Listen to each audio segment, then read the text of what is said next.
Competition is when two or more people or companies race against each other to get the same thing. In other words, people compete with each other to become better, so they can earn more or be more successful. For example, think of two children who want the same toy. They both want it badly. If one of them runs faster and gets the toy, that person is the winner. The other child might try to run faster next time. This is what competition means.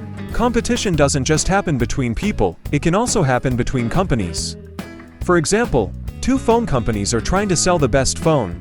One might offer lower prices, while the other offers more advanced features to attract customers. In the end, the company that wins more customers becomes the winner.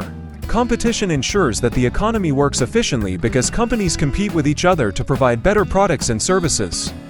This often leads to innovation and lower prices. If a company performs better than its competitors in the market, it will attract more customers and be successful. Competition also increases efficiency. Companies try to stay ahead in the race by using better technologies and producing at lower costs. This leads to more production and lower prices, which benefits consumers. In the broader economy, having competition encourages companies to be more efficient and innovative.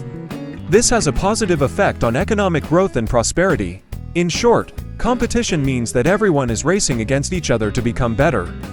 This can lead to better products, services, or profits and generally helps the economy develop.